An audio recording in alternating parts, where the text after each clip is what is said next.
we built physical AI to give one human the power of 1,000. We also won the DARPA challenge, that's like a Super Bowl for robotics. In our robotics field, it's a chicken and an egg problem. We need the data to make the robot more intelligent, but in order to have the data, we need to have a market that wants to have robots. I really miss the energy to dominate the world and disrupt the incumbents. I really feel we don't have that here. In the US, you build and you beg for forgiveness afterwards. And here it was very much the approach, ask for permission first, and then you can build afterwards.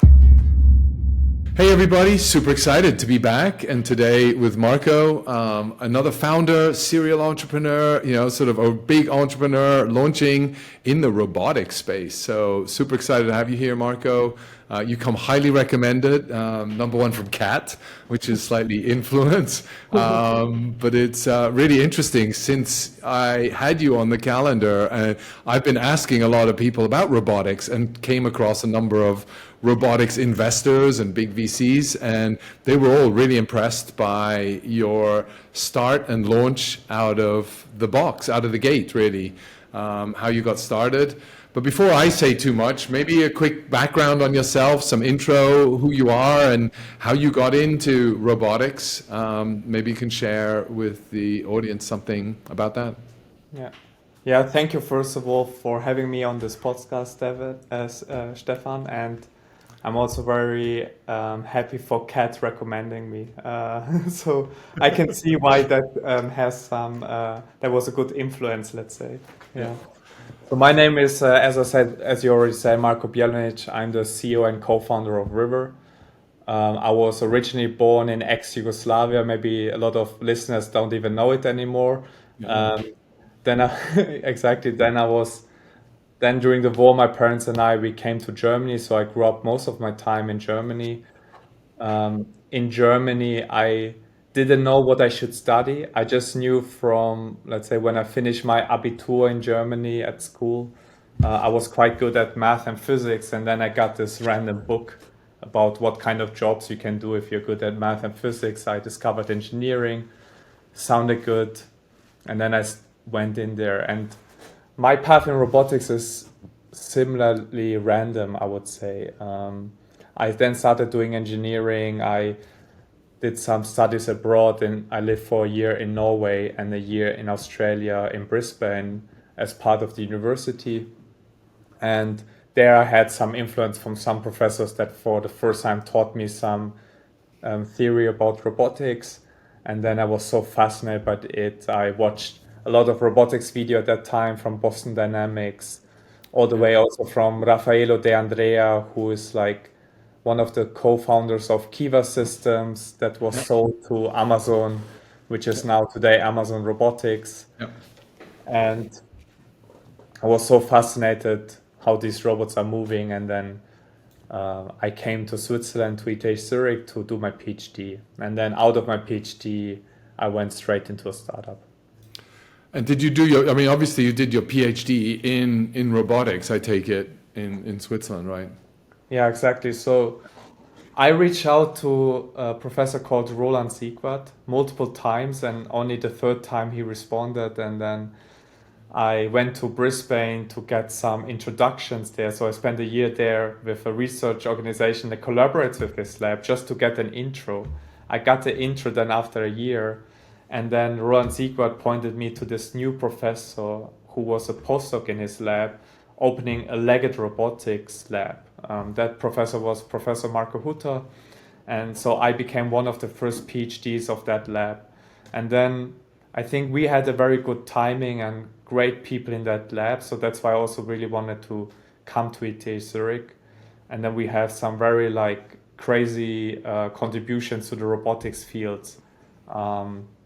We, for example, for the first time ran an artificial neural network on a rear-legged robot, which created a 10x improvement in terms of robotic capabilities. We also, let's say, part of my PhD, we did for the first time combining wheels and legs. And then we also won the DARPA challenge in the United States. That's like a Super Bowl for robotics. Nice. That goes over 3 years. There were 3 grand challenges in total. the first one in the 90s about autonomous driving, and the last one was like exploring underground environments with our legged robots, and we won that challenge. And basically we were like at the right time doing like all of these new capabilities with these legged robots, and then it became also naturally a good timing for the company to be built. Yeah. So when did you launch the company, RIVR? RIVR.ai, by the way, without RIVR.ai. So anybody listening, have a look at the website, and you'll see what RIVR is doing. But when did you actually get out and start the company? So officially we started the company April 2023 under a different name called Swiss Mile. Yeah. And we always wanted to change the name, so we worked with a marketing company here in Zurich, trying to find what's our new name, different colors, do our branding. And then we renamed after a while to RIVR. As you said, the website's river.ai. But the founders, we only started working fully in the company January of last year. Oh, wow. Okay. Because until December of 2023, we still had to finish our contracts at ETH Zurich, so we only started working fully January last year. Yeah, so I think a lot of people, will be interested to know that, you came out of the ETH, which is a big university in Switzerland, very famous for the engineering background, with strong skills in software, in blockchain, AI, as well as visual graphics.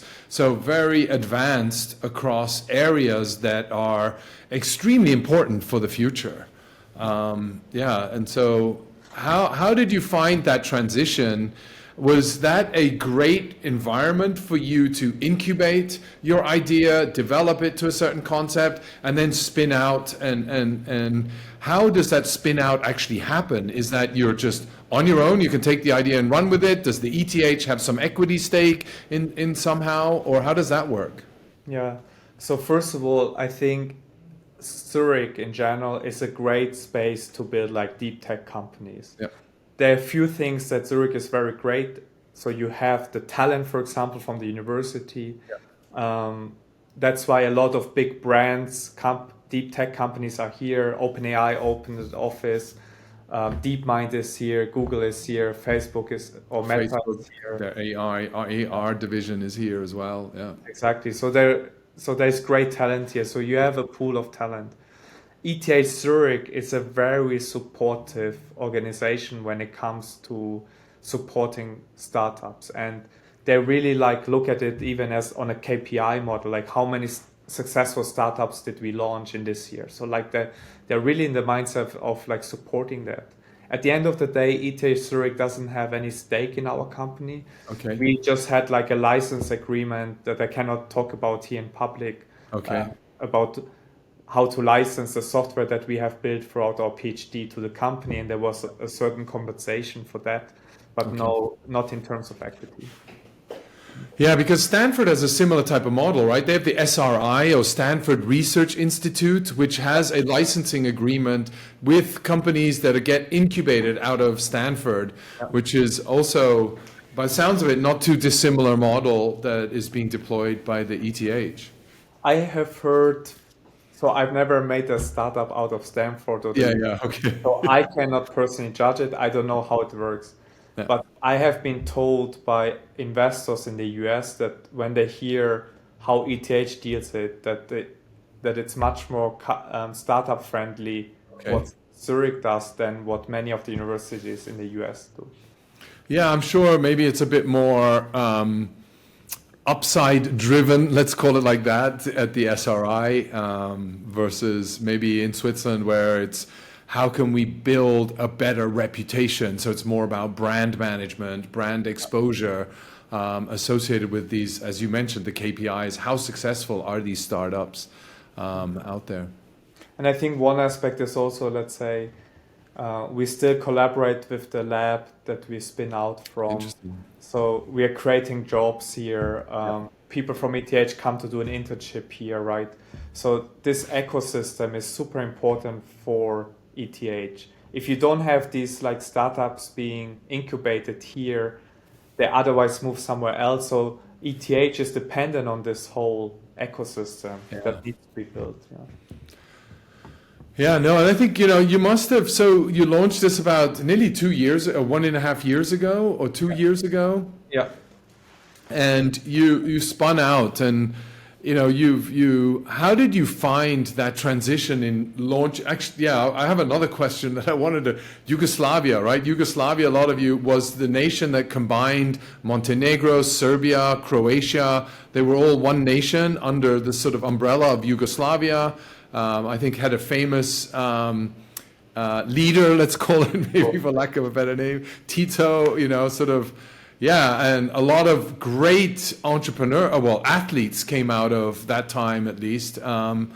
And how did you feel? What I found is a lot of entrepreneurs are immigrants, people that went to a country that's no longer their home to really try and build up new connections, be agile, adjust to a new culture and a new environment.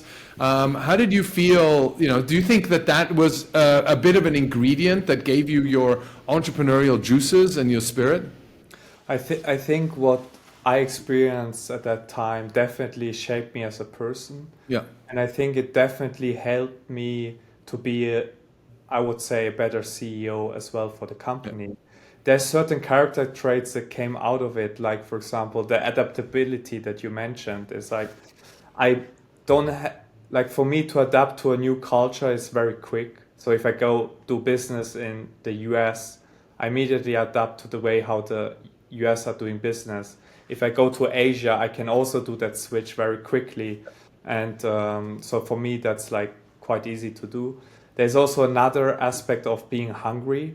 Yeah. It brings also some negative side. So for me, as being an immigrant and always feeling like everyone else has a better life and I have to work like 2-3 times that much, it kind of creates an inherent urgency of never feeling enough. Yeah.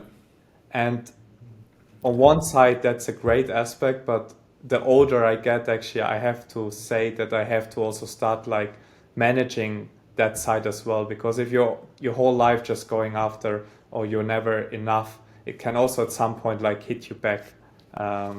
Once you can't perform at all, right? Yeah. Yeah, it's so true, right? There's always something you feel you've got to try and prove it. There's always something unaccomplished that you've got to try and pursue. Yeah. No. I mean, I sort of felt that, I grew up in Asia. I was like, in a lot of the cases, sometimes the only white guy in the room, but it was, but I felt also one advantage is I didn't have any baggage, right? I didn't have anything I was bringing with me. I came in freshly slate. So ultimately you start to identify yourself with the work that you're doing, and you become so immersed into that work that all your network, your friends, they're all a part of the work that you're in. That, so ultimately, you're constantly in pursuit of, the vision that you're trying to pursue. And at the same time, your whole network around you seems to be doing the same thing, which also pushes you a bit further forward. Yeah, exactly. Yeah. So I think what you said about not carrying a luggage, it's like, it's a beautiful aspect when you make decisions in your life, because otherwise you always think about what I have behind me. Yeah. Right, like, and then you say, oh no, I will not pursue this opportunity because I have the following behind me, right? Yeah. And with me, when I think about life, for me, I think about it always like my status quo and what I want to achieve in the future. Yeah. And I think, it's like, just on your journey, right? You must have also, whilst you had that great background with the ETH and you've got credibility, you're in a country that really respects innovation and deep tech and always has a view into the future. You must have also had challenges where, why are you going into robotics? How can a company in Switzerland, compete against, all these other robotic developments around the world, from Tesla now to, NVIDIA, and then also the big companies, you talked about Boston Dynamics, but China companies, you got Xpeng, right? You got Unitree, you got how are you going to compete? And what gave you the spirit that actually we can compete? What was that that gave you the confidence that you can take them on? I think we touched now a point which is also a little bit of a negative side. If I would find something negative for Switzerland or in general Europe. Yeah. If you are only experiencing the European mindset and you don't find the right mentors outside Europe, you become very narrow-minded and you don't start thinking big to accomplish exactly what you just said. So for me to get this mentality of thinking bigger, I had to go to the US and Asia to experience that. Yeah. And whenever I go to Silicon Valley, I come back so hyped because I feel like everything is possible. Like I'm going to conquer the world. I'm becoming the next $1 trillion company, right? Like out of sudden, everything is possible. And I think this is something for the ecosystem in Europe and also in Switzerland. I think we need to improve that to allow for dreaming, allow for young entrepreneurs to think big. The problem is when you pitch here in Switzerland or Europe and you try to think very, very big, the investors come in and say, no, you have to narrow down. What's your niche? You have to go very small. And then you end up in a niche that you cannot scale out from. And this is something that I would like to improve here over time, hopefully by giving an example. I mean, we still have a lot of things in front of us to have actually prove our strategy. But like, if I can build together with our co-founders a successful company with a proven strategy, I would be very proud of when other entrepreneurs from this area take an example and let's try to aim big, right? A lot of companies will fail, I know that, but I think in average, if every young entrepreneur tries to like change the world, I think we will end up in a better world. Yeah, no, and I think that's really very much encouraged in the US and in China for different reasons, but in the US for sure, right? But in China, it's for competitive reasons. Exactly. It's just purely, we got to compete, right? It's just the pure competitive mindset and also the world domination, but just out of competitiveness.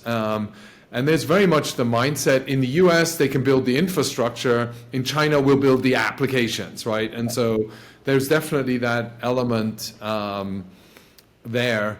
But I think to your point, I moved here about a year and a half ago, or nearly 2 years now. And I really miss the energy to dominate the world and disrupt the incumbents, right? I really feel we don't have that here, right? It's really, to your point, where's your revenue? What's your revenue model? But we're growing. Look, I got top line growth. Who cares about the profit, the losses? We're growing. We got to get market share. Why? Because the industry is still in growth mode. Yeah. And so to convince investors that is an area to focus on, and unless you're backed by governments or government officials somehow, or who really have no idea about where monies and industries are moving towards, it's really hard. Yeah, I mean I said this as a joke, so some people might be annoyed that I say this now. Oh, Marko, why are you always saying this joke? But in German venture capital, it's called Risikokapital. It already starts there, so they call it risk capital. So who wants to invest into risk capital? Yeah, but it's also amazing to me, but I still, I launched Truflation about 4 years ago. Everybody thought I was crazy. Why are you going after Truflation? We already get it from the government for free. But I just felt that at the time, nobody was going to believe the government. And then there were certain individuals that just wrote a check. I love what you're doing. I'm trusting you. Go make it happen, right? And it was just no questions asked. There were serial entrepreneurs. Okay, we had to sign a formula, a document, legal, etc. But other than that, it was just go, and then you go and then you execute and you hit milestones. And it's like, okay, I'll introduce you to a couple more people. And it was just really that quid pro quo that if you deliver, I'll deliver. And then they'll get involved. They get excited. And And it's not delivering necessarily on the revenue. You delivered a milestone. The product is ready. It can ship. Wow, I want to be associated with that, right? It's like, that's cool, you Yeah. know? But people still like bonds. I like 2% APY. It's like an amount of money and the amount of individuals and companies that still are happy with a 2% return, right? I mean, it's like just... Yeah, I mean, yeah, where's the excitement, right? On the other hand, you know, there also some beauty about this. Like, I have to also admit, I don't think it's necessarily good for the startup community, venture capital. Yeah, You have all these nice, beautiful Swiss companies, right? They yeah, exist for a very long time. They grow very in a steady state, steady. Yeah. small scale, but very robust and reliable. And they will maybe maintain, they will live much longer than most of the average US companies, probably. But yeah, yeah, Yeah, yeah, but I mean, to me, the desire. So when I first moved here, I remember I had all these lawyers trying to help me get set up here and everything. And it's just like, the last people I want to talk to are lawyers, right? It's like, how are they going to help me set up, find developers, get my business, you know, sort of in development mode? But I just felt that, you know, in the US, you build and you beg for forgiveness afterwards. And here it was very much the approach, ask for permission first, and then you can build afterwards, right? So that, that's something that I have to train my team a little bit to yeah, be just go out, and if it fails, like we fix it afterwards. Like, we'll fix it. yeah, As long as it's not a critical, you know, area, it's not going to. If you can break 40% of the things, as long as 60% still stay up and running, then you're still okay. At the critical 60%, obviously, you can still move forward, right? But exactly. as a startup, and you will know better than it, you're constantly pushing and discovering product market fit. Right? You're trying to identify where does this product get adapted. And no matter how good your plans are, it's always a challenge because your plans will be very different to the market expectation and the market sentiment. The market will feel very different to what they tell you they want logically, right? And so in order to do that, you're constantly probing, right? You're constantly testing in the market because if you don't test, you get no feedback. How do you find with robotics, how do you go about doing that? And yeah, what channels do you use to validate you're on the right direction? This is something people would like or will likely respond positive to, etc. Yeah, I think product market fit is one of the most important aspects of any startup, Yep. but especially in robotics. Yeah. The reason why is you're dealing with a product that has both software and hardware. Any mistakes will cost you a lot of money and will probably make you fail. So you cannot pivot that often. Yeah. While if you do like a software company, you have the leeway to do certain mistakes and it's not that costly. On the other hand, since you have the hardware, doing these tests and probing the market, getting the feedback from the customer, it's also very difficult to conduct simple experiments to probe it. Yeah. Because like building hardware is very expensive.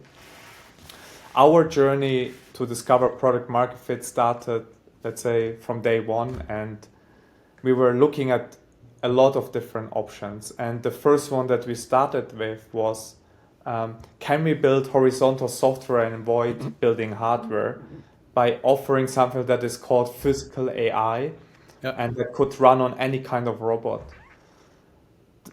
At the end, we didn't pursue that model. And the reason was, when you think about the ChatGPT, they have the internet data. There's a lot of data available. If you think on the autonomous driving community, they didn't have the data, but they have millions of products out in the field that you can retrofit and you start collecting data. Yeah. In the robotics field, we only have industrial arms that are not collecting meaningful data for a robot, mobile robot, to live next to humans. Yeah. And in our robotics field, it's a chicken and an egg problem, because yeah, we need the data to make the robot more intelligent, but in order to have the data, we need to have a market that wants to have robots. So what our strategy was, okay, no, we have to build a vertical solution in a meaningful market where we can capture all the data to build general physical AI. And we looked then at different verticals, and we looked at, for example, industrial inspection, construction monitoring, security, and last mile delivery. And the winner out of all of this, after talking to many different potential customers, going to their sites, trying to understand what's the value proposition that the robot has. So basically, how much return on investment does the client get by deploying these robots? And also from the sheer scale of the market, we have chosen last mile delivery as our go-to market.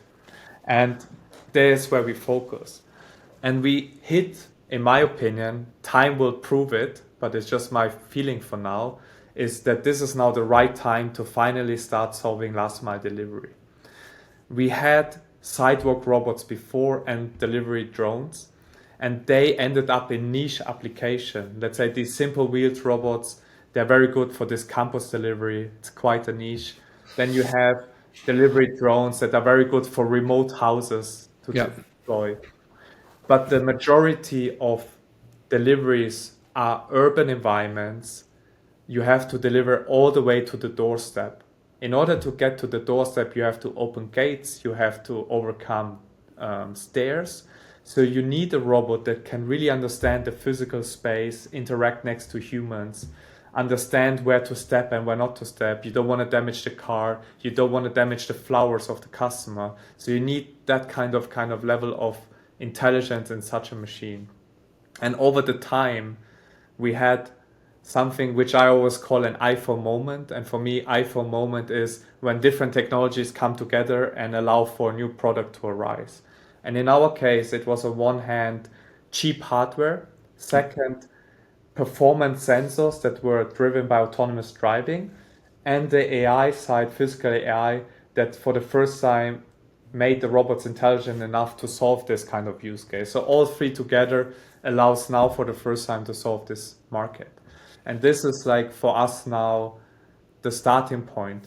And we have from the market, we interacted with the top 5, or let's say the top 10 major logistics companies in the world, mostly focusing Europe and the US. Yeah. And we will have some announcement in the next weeks about who these players are.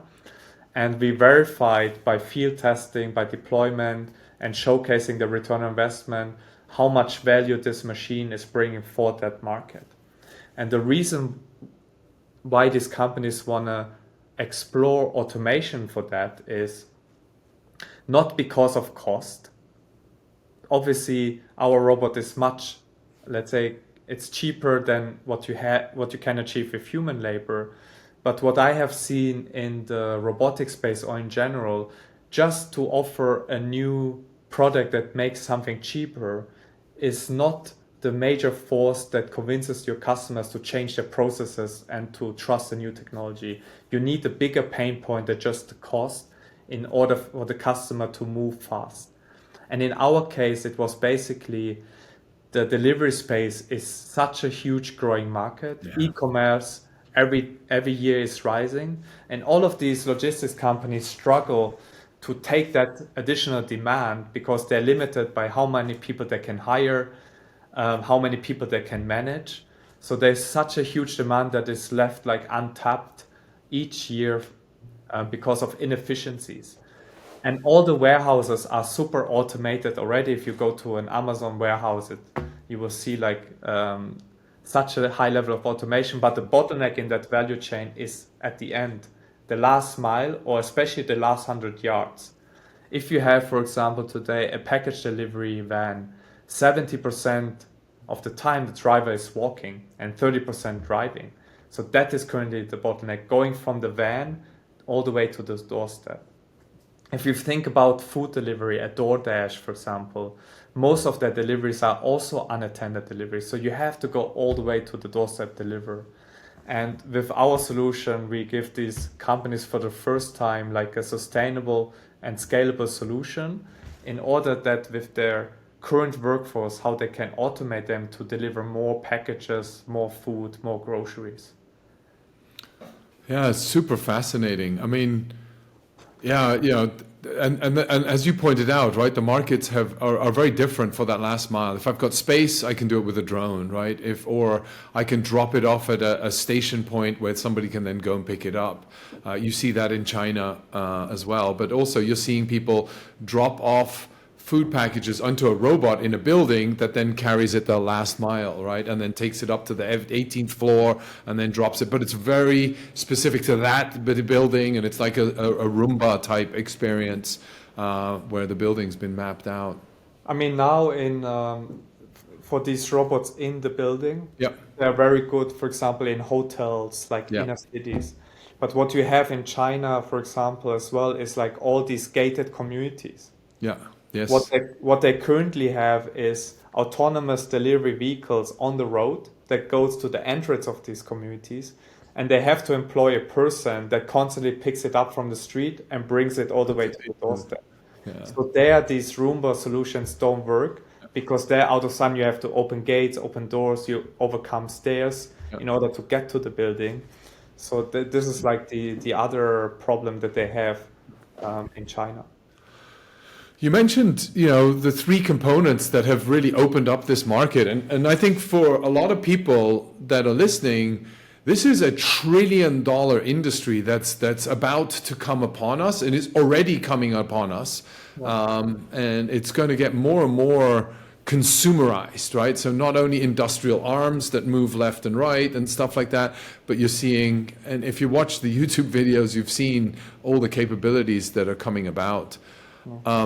But on that element, you talked about three components, right? The sort of hardware, the components you need, the sensors, and then the AI itself. AI ultimately is the software component, but on the sensor side and the hardware side, how did you find the suppliers for that and pull that in together and get that shipped to here into Switzerland? Or did you find local suppliers? Or how did you go about that? Because, that's a unique skill set and industry vertical with its supply chain components as well, right?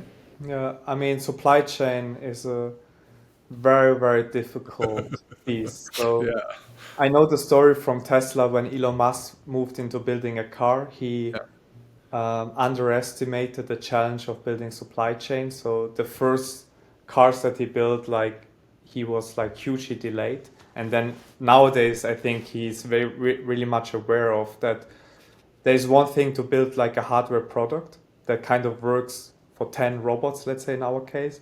And there's a whole nother layer of, let's say, building 1,000 robots. 10,000 robots, 100,000, 1 million robots. And in that sense, in our last funding round, we had HSG that invested through the Dollar Fund, which is like former Sequoia Capital China. So the head of that is Neil Shen. Yeah, Neil Shen, yeah. So Neil Shen invested into us, co-led by Jeff Bezos at that time. And his firm helps us very much to open up for us the supply chain in Asia. So we can use that supply chain to build these robots there and then deploy them around the world. Amazing, yeah. So because that's always a big challenge, right? I mean, just that whole supply chain. Anytime you go into hardware, it's always a challenge. And then I don't know. In the blockchain space, at least, when Bitcoin was first coming about, it was really hard to get the hardware, right, to the miners so that I could have this processing capability at energy efficiency to be able to run the algorithms to be able to win the next block rewards. And so that was, and anytime you then got the shipment, there was already the next version out, and you had to already buy the next version. So it was like really always a challenge, and it was all out of China, right? A lot of the manufacturing for those products came out of China. Yeah, I mean, if you just look at the statistics at the moment, how much I think it's still more hardware development in China than all the rest of the world in terms of the volume. Right. Yeah. And I think people also don't realize that, right? That the manufacturing is all over there, right? It's really moved down there, and maybe assembly, okay, you can do elsewhere in the world. And how do you bring back, I mean, ultimately what the US is trying to do is get that manufacturing back on the ground. How do you do that? And I think also the capital allocation, right? So today I was on a podcast with Raoul Pal, and we were talking about AI, obviously, and robots, and ultimately the productivity gains that you achieve with robots, and ultimately what that means for society, right? Ultimately, the robots will be the next form of growth. Historically, growth in an economy happened by the growing population. The more people you have, the more productivity you can bring to the market. But now, ultimately, you don't need people anymore. I can have a robot doing the same thing that a person would do. Ultimately, how does that then impact the growth, and will that accelerate the growth of a society? I mean, that's a question that I have no idea about how this will influence. I mean, so let's say our, what we say in Common, we build physical AI to give one human the power of 1,000. Yeah. And like we can augment one human that like manages 1,000 robots to gain the productivity gain. In our case, when we look at our opportunity, and when we simulate forward into the future of how the future of last mile delivery looks like, we still see how many jobs are being created. Because out of sudden you have supply chain, you have robots in the field, humans that have to fix those, you have to service these robots, you have to have human supervisors of these robots that are going around over 5G remotely. So there's so many new jobs being created, higher paying jobs, and much better jobs than how they exist today. For example, I've been like a package delivery guy a few times for developing the product. So I did like many ride-alongs with different companies to just experience what it takes to automate this. And after the day, I was so exhausted. And I go running every day, and I go to the gym, and like I was exhausted. It's such a tough job. There's a high turnover rate. People should not, if I look at the future in 5 to 10 years, people should not be doing that job. But there should be people that manage these robots. So this is like one aspect. So short term, medium term, in the next 5 to 10 years, I still see that deploying our robots will eventually create better jobs and will create more jobs as well. Now the problem is, if you really go into that singularity mode, what if a robot can fix another robot and all of this, then it goes out of hand, and then it's really hard to imagine how such a world would look like. Yeah, and I think, I mean, even if that does happen, I think we've always been fearful of technology, right? There's always been a negative connotation with any new technology coming about. The internet came about, it's going to kill everybody's jobs. Nobody was going to be needed. The internet is going to replace everybody. But then ultimately it opened up a whole new door, whole new industries and categories and jobs that we didn't even know about, right? And even if we look back 5 years ago, I mean, influencers and community managers, I mean, those weren't jobs that you were talking about 5 years ago, but today you need that. If you don't have that, your business is irrelevant. How do you produce videos? How do people see the RIVR, bots, right? They have to see it via video. You need to do a production around it. You need somebody to come up with an idea how to best illustrate this and demo this, right? So it's ultimately you're moving into different industry verticals, and I don't need the local television channel to come and produce it, beg them to come. I've got 50,000 YouTube channels that I can promote this out to. How do I build the relationship with those individuals so that they showcase our product and our service, and people can give us that feedback? We capture that feedback, build that back in to the product, right? Those are all different types of jobs that if you lean in those are jobs that are going to be open up for the next generations. Yeah, exactly. I mean, all the things that you said just on the marketing side, it makes everything so much easier, cheaper, and faster. Yeah. Right? Like, I cannot imagine building my company now in the mindset 20 years ago, how I could have to call a newsletter, wait a few weeks, and like wouldn't be possible. Yeah. And then have somebody come round who has no clue about what they're doing, and it's like you have to educate them from ground zero to where you're at, which is going to tell how many years of experience have you got and your team to then get them onto that. I mean, it's really, it's such a different mindset. And I think, on the one hand, that's brilliant, right? Because you can immediately reach out to a level of expertise, and if you find support within that area of expertise, they can also be really big advocates for what you're doing, because they immediately understand and are coming to the table with a level of expertise and comparisons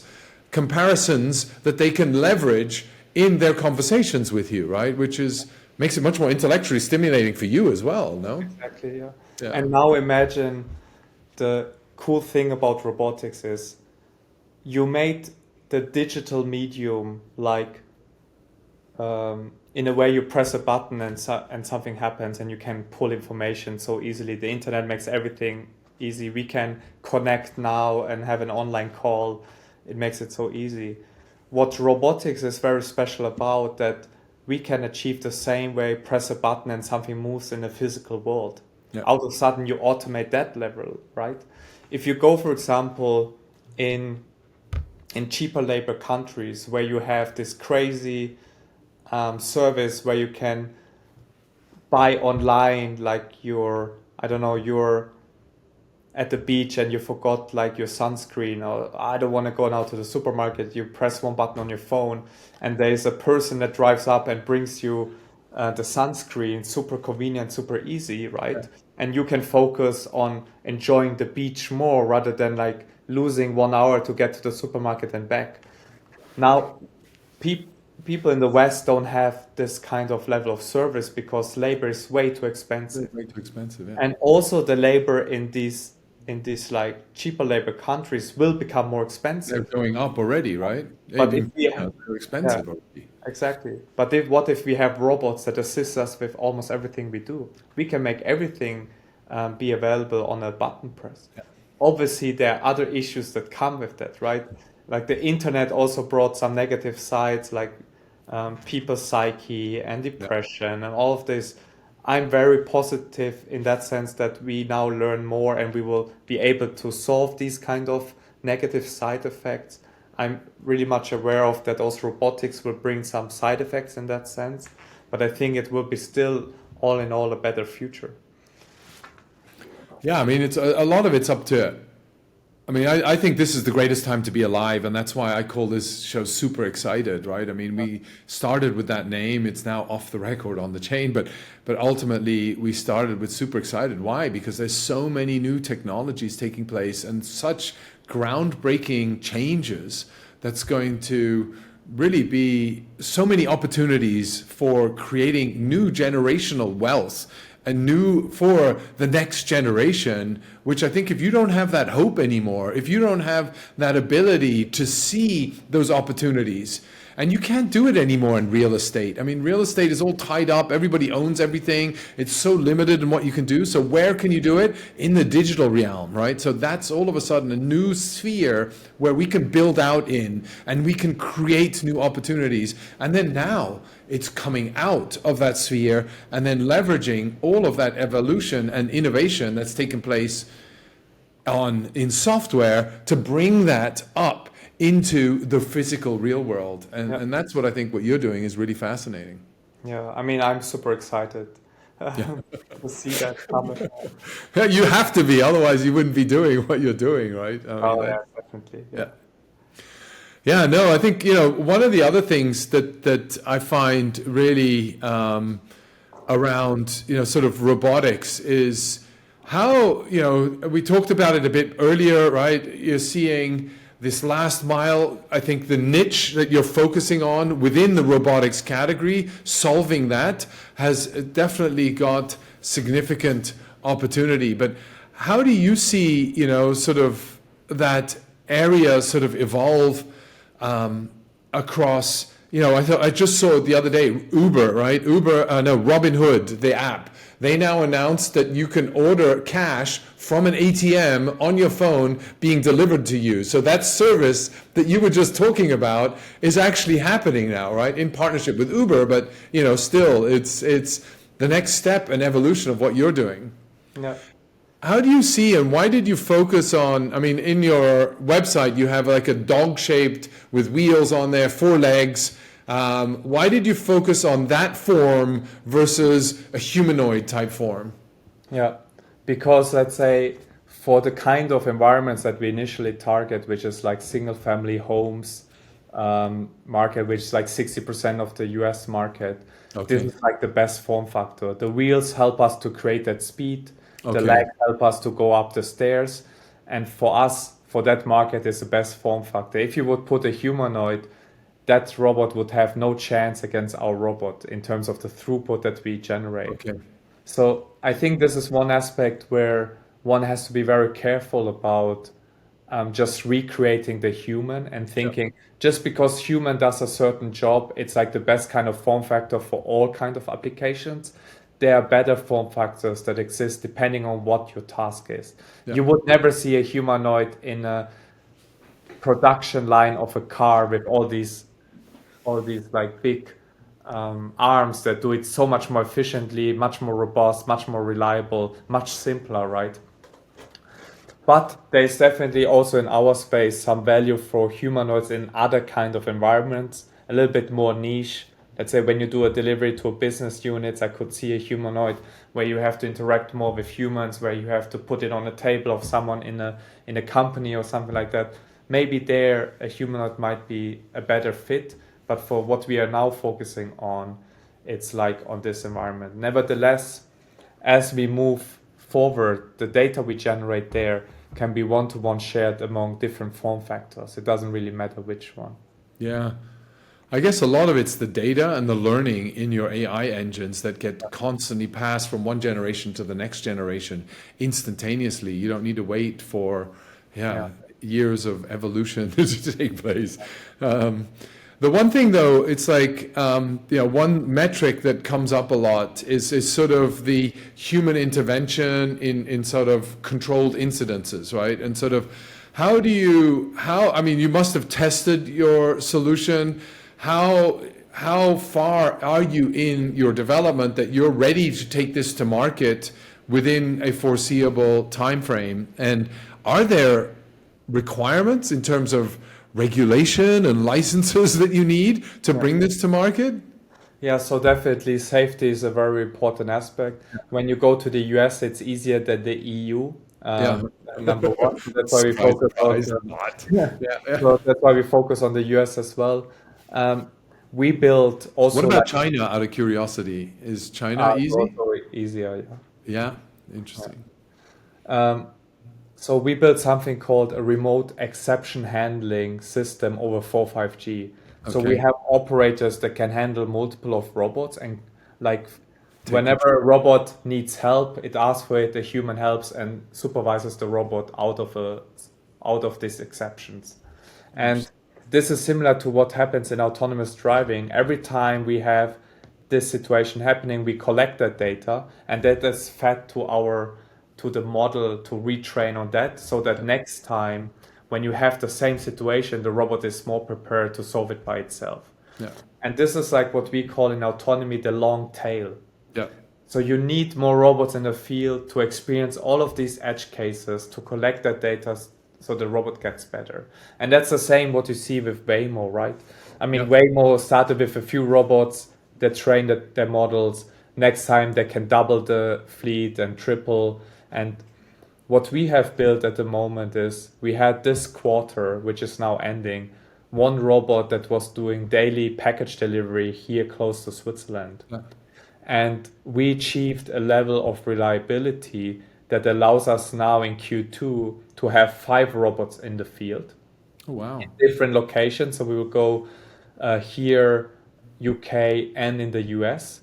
And we will have 5 robots that do this. we will collect with these 5 robots enough data so that we can allow by the end of the year to be in the order of tens of robots. Yeah.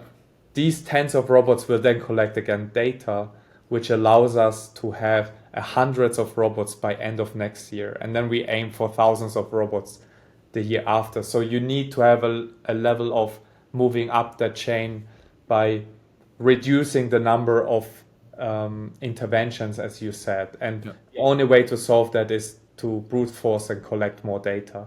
And then every time you reach a new level, that allows you to have a bigger fleet of robots operating. And then the other thing is, so you mentioned as you're going from 1 to 5 to 10 or hundreds, right? So that sort of escalation there. And you talked about sort of the hardware requirements and elements there, right? One of the big things, so I did a lot of work in mobile and in computers and infrastructure, and really the bill of materials that you needed to complete and build these products were heavily dependent on your scalability. So the more scale you had, the lower your unit costs, and the easier it was to work with suppliers to get you to provide you, because they knew that they could commit a certain amount of business to you and you would guarantee them X% of utility of their manufacturing skills capability. How do you find that working for you, and where do you see sort of an inflection point where all of a sudden your bill of materials comes down because you're hitting economies of scale? Yeah. So obviously nowadays the bill of material doesn't allow us to have a return on investment, so to be profitable. That's why we need venture capital to get in the market and get to a certain scale where this changes. Our clients, however, they experience from day one when they work with us a return on investment, because we charge them so that they save half of their costs that they have today. And that's the incentives of why they want to work with us, together with the incentives of, hey, I need to do more demand, I cannot scale. So that's these two aspects that drives the customer to adopt our technology. Now for us to generate a return on investment, we need to have something around 100 to 1,000 robots being deployed in order to become profitable as a company. So that's something that will happen, let's say, somewhere between 2026 and 2027 for us, where we reach this inflection point where out of sudden, hey, we get to a certain level. And that's another milestone needed for any hardware company to unlock higher scales. Because as soon as you're profitable, out of sudden I can produce these robots without losing too much cash. I can have thousands of robots out in the street. Then I then I have more robots in the field. I lower the cost even more. Then I become much more profitable. Hey, I can now out of sudden have 10,000 robots in the field. Then 100,000 robots in the field. So that's like the kind of level you go. Yeah, I mean that's fascinating. I mean, I think we were talking about it a bit earlier, right? But sort of on that journey, right? You're building hardware. You're teaching your AI, and you had to get investment for that upfront. You went to China. You got former Sequoia of China to come in and invest. You got the U.S. How do you find the European investor, right? So I've been trying to work with this EU ACC, sort of community out there, but it's really hard to highlight, they're still very fixated on government support and government venture capital and government, endorsement and jurisdictions and making venture capital successful. I don't think it's going to come from the government. I really believe it's going to come from private firms and private individuals and the private enterprise and industries that are going to seek higher yields by supporting companies like RIVR. I mean, you must have knocked on hundreds of doors and everybody said you're crazy. No, where's the revenue coming from? How was that experience? I think very early from day one, I got out of Europe for those reasons that you mentioned. Wow. So you didn't even try to knock on European investor doors? I talked to 2, 3, and then I said, okay, no, Forget it. That's not for me. Like I need someone that believes in what I'm trying to do.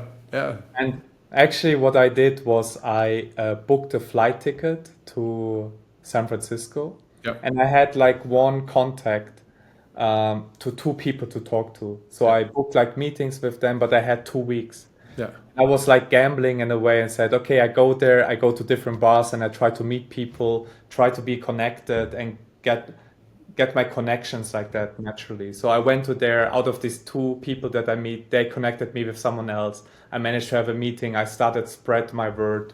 And then at some point I got an email by someone asking, Jeff would like to talk to Yeah. Jeff Bezos. Yeah. That's like just, I mean, I was lucky in that moment, but then I had a online call with Jeff Bezos, and then I managed to convince him in that 1 hour talking to him, and that was like the change, and Yeah. it went so quickly. Then I also had Neil Shan.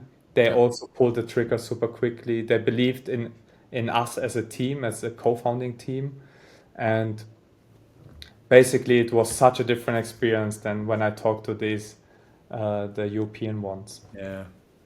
I find that, yeah, talking to investors, the experience, especially when you're in your early stages, right? So your pre-seed, seed capital, or Series A, it's really, they're investing in you, the team, and your experience. And if Well, they that's what- take, if they that's what- take, let's go, go ahead. Yeah. Yeah, that's what the Europeans once say as well when they first meet you. But then you go to the meeting and they say, okay, what's your product market fit? What's your return? What's the return investment of of your customers? And on the other hand, when I talk to Jeff Bezos, it's like, okay, who are you? Who is your team? Yeah. What is your technology? What could your technology potentially do? How big do you think about your future as a company? What problems do you want to tackle? And what they want to see is entrepreneurial spirit. They want to see some kind of technology behind that this person understands it. And they want to see a founder that is ambition. Yeah. And if they see these three things and they have the conviction of that person, they will trust the founder that they will find product market fit, that they will find what is a return investment for their customers. They will understand how to become profitable. So this is a lot of trust that is then given to this individual person. Yeah. Yeah, no, I've found the same, right? On my journeys, it's really been people will, you know, and if they take too long in their investment decisions, that early in the game, they're not going to invest. Yeah. They're going to learn, they're going to ask you more questions, they're going to try and understand it so that they can look intellectual in front of their communities and amongst their peers. But if they don't make an investment, or you know you're going down this path within 1 hour or a couple of calls, you know, 2 calls maximum, they'll know very quickly, do we want yes or no, right? And if it's yes, then you're back, right? And you can feel that. Well, it's funny because like out of these 3 that I talked to, Yeah. and I will not name drop now, but out of the 3 VCs I talked to in Europe, one of them, I talked to one person after we finished the round and after we showed more milestones, and I met another person from that firm, and that person said to me, "Oh man, I wish I would have like known your company before and we could have invested." I said, "Well, I talked to your company, but you were not interested." Yeah. Yeah, there you go. So yeah, hindsight's always 2020. And when you get a signature investor, then the amount of other investors that all of a sudden want to come in, right? It was like really, for us, we were struggling at lengths to, I mean, I remember we closed our first round and then with the next growth round. And then when Coinbase came in, it's just like all of a sudden everybody was like coming. It was like, it was really how it works, because like basically the same for us, like Jeff Bezos is such a marketing machine. Yeah. So when this investment came out, like it was like all over the world, Bloomberg writes about it, and everyone knocks on your door. So it's really like this one person, or in your case Coinbase, this one company, they put a stamp onto your company saying your Coinbase improved or your Jeff Bezos improved, and out of sudden you're valued differently. It's so funny. It's like really, it's like, where's the independent thinking, right? Where's the real sort of it's anyway. I guess we live in a herd mentality world, and the herds are about to change to become also robotic. Yeah, exactly. But I do feel that, in this opportunity, there's a generational. If you've made as much money as you've made, why should you not encourage the continuous evolution of your country, your nation, your citizens, of your industry, right? I mean, you should be fostering that. Yeah, exactly. Yeah. And the one thing, though, that a last sort of question I want to ask is sort of really around, I was talking in a call the other day, right? So if I have now a person that is doing the last mile delivery and he is being paid a salary, that salary contributes to an income at the national level or government level in the form of a tax. Now, all of a sudden, I don't need to pay that salary anymore because I have a robot executing that last mile. Do you think at some point the governments are going to say, oh, I missed out that taxation revenue from a person? Will they start taxing the robots for what they should be generating in terms of income because they don't need to pay somebody a salary anymore? Do you foresee a world where that could be possible? Wow, now it's like, that's a very... So I just give you my feelings, and everything I say could be now wrong because like it's the first time that someone asked me this question. Yeah. So from what I can see is by having our automation solution, you drive consumerism. Yeah. So there will be a higher volume of deliveries, right? So the government will make money on those. Yeah.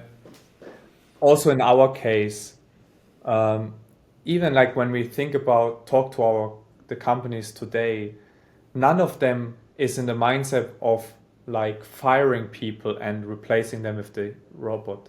Everyone is in the mindset, hey, I need to expand my market and I want to keep the number of people that I have today steady and use the automation just to serve more deliveries.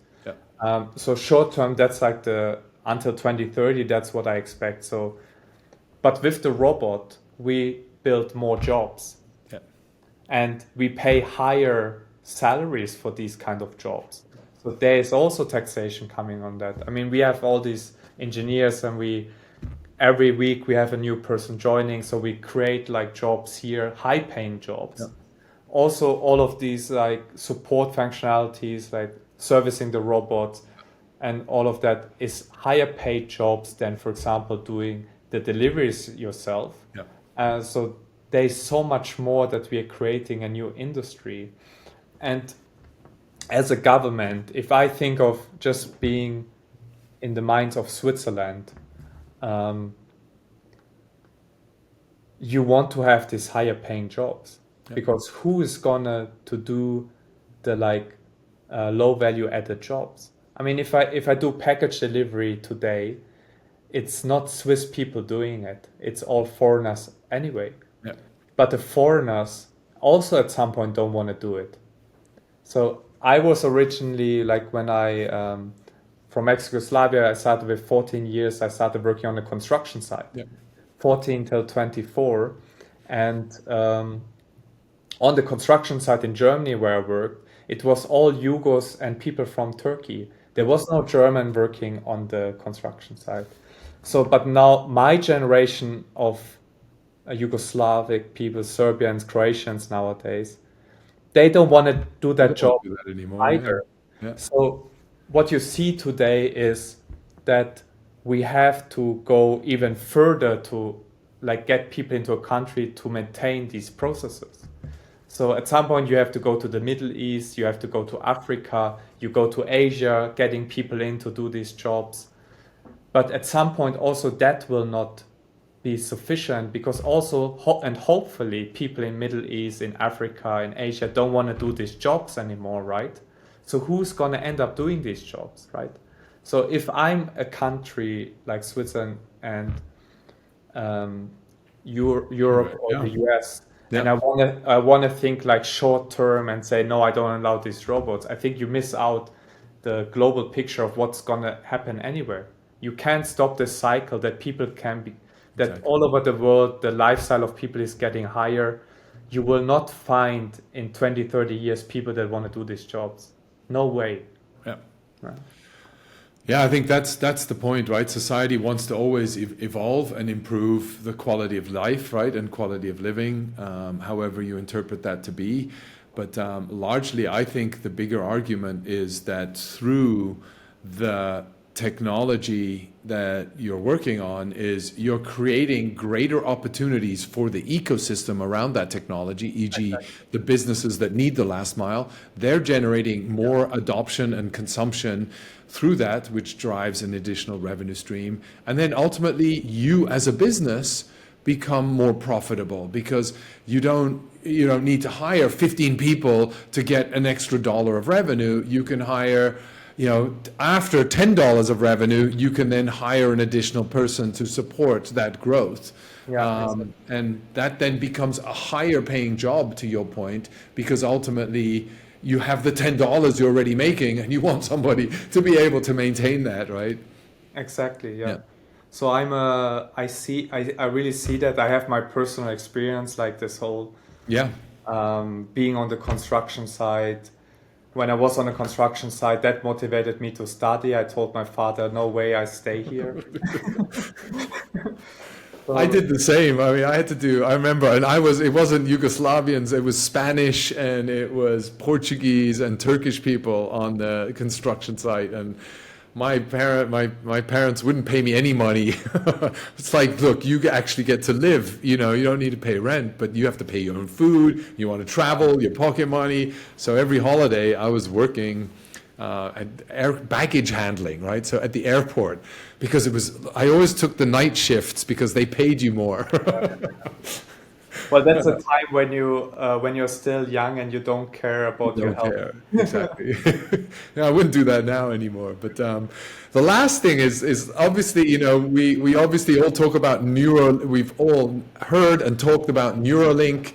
And we've seen movies like the Marvel movies with Dr. Octopus, Dr. Oct, with his merge of humanoids with robots. How do you see that? I mean, I'm intrigued, right? So I've got to read, and we saw, I don't know if you remember a movie, $6 Million Man, right? Where he was half robot, he had robotic eye, he had robotic legs and strength. Do you see that actually taking place where I can replace my leg with a robotic leg, my arm? So ultimately becoming, replacing bad parts in the human body. Or extending the capabilities, right? So I can have not only 2 arms, I can have 8 arms. Yeah, I think we will first have the robot uprising, Yeah. and then we will have the cyborg uprising. I think Okay. there is a future of where cyborgs, like you described it, have a place and will happen. I think one of the, let's say, logical aspects for me is when you learn as a human to control your limbs or to do anything with your body, you do this at a young age. Yeah. And you do this until you become teenager, you become a master of your own body. When you become a teenager, you start learning about social interaction with other people. And then at some point, when you get out of teenage time, sadly enough, we humans, we don't learn as fast anymore. So we stagnate with whatever you have learned. I think if you want to have the cyborg future, you would have to start very early when you have babies, actually removing their limbs and adding robotic legs on it. Interesting. For them to become really part and learn how to use it. Yeah. Obviously, you have still a level of learning even when you're older, but just the level of quality and how fast you learn will not be the same. Or we find a way to, even when you get older, to increase your level of ability of learning anymore with some chemicals or whatsoever. So that would be another option. Just me brainstorming now what it actually means to bring cyborgs into reality. Yeah, no, I mean, I think it's definitely brainstorm. I mean, I've had like 5 knee surgeries, right? I've had a very bad knee. I still haven't had a replacement, although they want to replace. I'm waiting for the robotic knees. Well, out of sudden you can jump like 10 meters high. Exactly. That's what I'm looking forward to. No, but I think, learning, I do feel though, as an entrepreneur and maybe part immigrant and everything, you constantly have to learn and you have to adapt. And I think if you have an injury, you have to learn again how to walk, right? If you break your leg, if you have to then go through surgery and learn again how to do that. It takes adjustment, it takes commitment. And even as an entrepreneur, you're constantly learning because the market around you is changing. And when you put your plan together and you pitch for the first time in front of your VCs, what you're going to be pitching in a year's time or 2 years is going to be very different, with a very different market environment that you're having to adapt to be able to play around. And I think that I don't underestimate the talent that we as humans have to adjust and learn. And the fascinating thing, I love learning. I mean, if I'm not learning, I get bored. And then I move on, right? And then I'm not in the right industry. I'm not doing the right thing. Something's not keeping me here. I mean, definitely, if I correct what I was saying, maybe I was saying it too drastically. Yeah.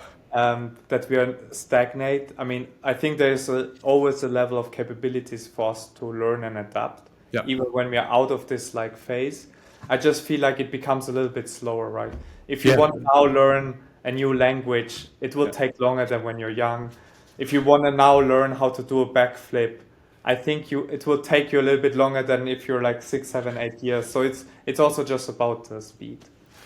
Yeah, and I think also the propensity to do so. I wouldn't even want to learn a backflip, whereas most probably when I am at 6 years old, I'll just do a backflip. Sure, why not? Right? It's like when we train our models through reinforcement learning, there's something that we have to control in the learning process, which is called entropy.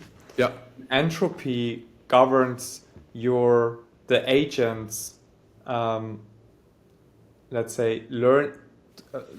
exploitation versus exploration. Yeah. So how much of what you have already seen you want to exploit versus how much do you want to more explore? Yeah. In order to maybe then exploit and find a better solution. Yeah. And what you just described is the same thing that happens when you get older. When you're younger, you want to explore and experience as much as you can. That's why you would maybe do a backflip. And that's why when you get older, your exploration goes slower. That's why when you get older, you get more risk averse because you're basically exploiting most of the things that you have already learned. Yeah. So that's like a kind of thing that we do when we train our models, where we have to control this rate. Yeah. Also, when you go too crazy on exploring everything, you end up learning nothing. Because when you constantly try to just explore whatever and you don't exploit anything, you also you have to really balance these two worlds. Interesting. Super fascinating, Marko. And I tell you what, I would love to come and see the robots and then come and visit your factory and outlet next time we meet. But yeah, super exciting, really fun learning, and really, all the best for your journey, and anything I can do to help, glad to help in and chime in, and look forward to seeing the robots and doing anything I can do to help anyway. Yeah, thank you so much. I really appreciate that. Yeah, thank you.